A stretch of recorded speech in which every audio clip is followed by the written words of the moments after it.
Persatuan Bola Sepak Malaysia, FAM, baru sahaja mengumumkan 29 pemain akan dipanggil untuk menyertai kem latihan pusat dalam persediaan menghadapi pertandingan Piala AFF 2022 hujung tahun ini.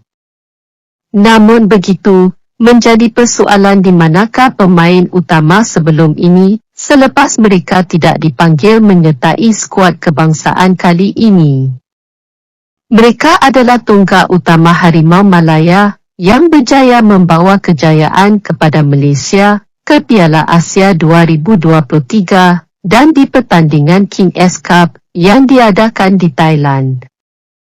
Paling ramai pemain tiada sudah pasti dari pasukan Johor, Darul Ta'zim, JDT, dan hanya Safawi Rashid serta Ramadan Saifullah sahaja menjadi wakil dari Harimau Selatan. Dua pemain ini pun bukan pemain utama kelab dan kurang mendapat minit permainan. Mungkin di kejohanan ini adalah medan sesuai untuk mereka kembalikan prestasi terbaik yang pernah dikecapi sebelum ini. Antara alasan diberikan oleh FAM, pemain yang tidak dapat menyertai kem latihan kali ini adalah atas faktor urusan peribadi, komitmen keluarga atau masalah kecederaan.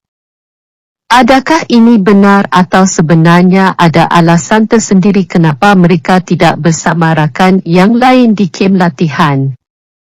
Semua sedia maklum, jadual JDT agak padat tahun ini dan banyak perlawanan mereka perlu harungi menyebabkan masa berehat bersama keluarga sedikit terganggu. Mungkin atas faktor ini pemain dari Harimau Selatan memilih untuk tidak bersama Harimau Malaya untuk membantu menebus kehampaan edisi lepas. Sudah pasti, Ketua Jurulatih Malaysia, Kim Panggun perlu merencanakan strategi baharu bersesuaian dengan pemain yang dipanggil. Pengendali dari Korea Selatan ini telah membuktikan beliau mampu menerapkan gaya permainan berintensiti tinggi. Apakah dengan pemain baharu ini beliau mampu mengekalkan gaya permainan sama atau akan ada corak permainan yang berbeza? Melihat dari sudut positif, Kim pasti mempunyai pilihan lebih banyak untuk menilai kemampuan pemain terutama mereka yang pertama kali dipanggil bersama di bawah kendaliannya. Apatah lagi Malaysia mempunyai kejohanan besar, iaitu pusingan akhir Piala Asia 2023 diadakan di Qatar awal tahun 2024. Jika mereka mempamerkan aksi cemerlang, sudah pasti pemain ini berpeluang untuk dipanggil lagi oleh Panggun. Malaysia diundi berada di kumpulan B dan akan membuka tirai pada 21 Disember ini menentang Myanmar. Pada edisi sebelum ini, Malaysia tidak berjaya melepasi peringkat kumpulan menyebabkan pasukan yang dibimbing oleh Tan Cheng Ho ketika itu teruk menerima kritikan sehingga beliau mengambil keputusan untuk melepaskan jawatan Ketua Jurulatih Harimau Malaya.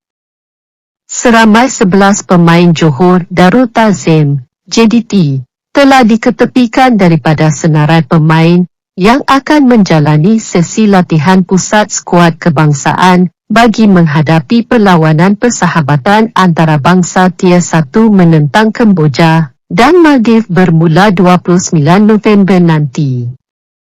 Seperti yang dilaporkan Persatuan Bola Sepak Malaysia, FAM, sebentar tadi, pemain-pemain tersebut termasuk tonggak tengah Pahang, Muhammad Nur Azam Abdul Aziz. Pada mulanya berada dalam senarai Kim Panggun, tetapi terpaksa dilepaskan atas urusan peribadi, komitmen keluarga atau masalah kecederaan.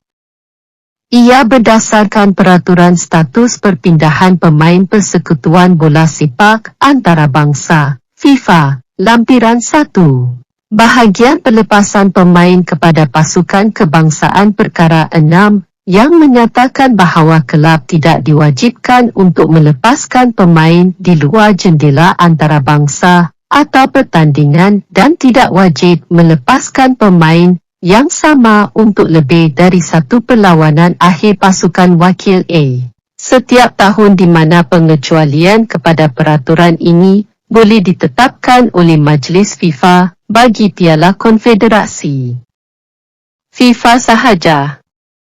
Menurut FAM lagi, sebagai menghormati peraturan FIFA, 12 pemain tersebut tidak akan disenaraikan dalam skuad Harimau Malaya ke Piala Mitsubishi Electric AFF 2022.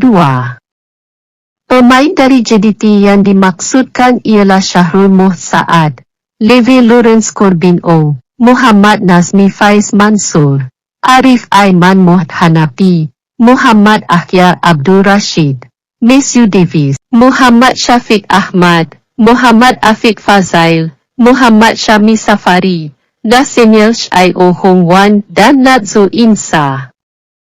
Hanya Muhammad Safawi Rasid dan Muhammad Ramadan Saifulan Usman menjadi pemain daripada JDT yang tersenarai untuk panggilan kali ini.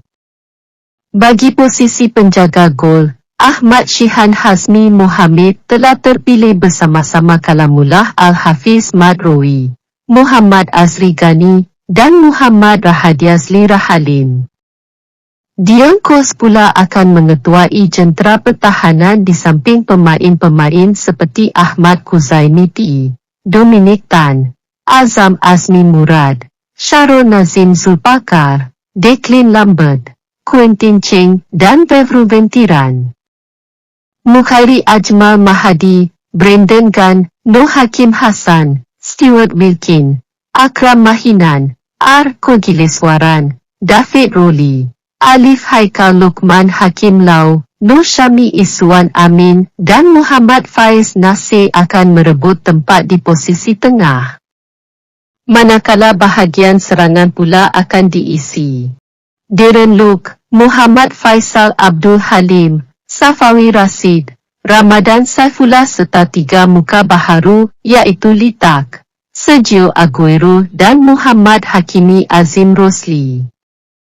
Malaysia akan bertemu Kemboja pada 9 Disember di Stadium Nasional Bukit Jalil dan Maldives pula menanti berselang 5 hari kemudian pada aksi yang bakal berlangsung di Stadium Bola Sepak Kuala Lumpur, Cheras. Jangan ketinggalan dengan info-info terbaru hanya di HD Bola. Yang belum mengikuti lagi, sila tekan simbol subscribe. Sertakan butang loceng notifikasi untuk dapatkan info baru di sini. Klik butang suka kalau anda berkenan video ini ya. Yang sudah menekan subscribe, rajin-rajinkan tangan anda untuk mengkomen di ruang komen. Bersertakan kongsikan video ini jika ada bermanfaatnya. Itu saja, terima kasih.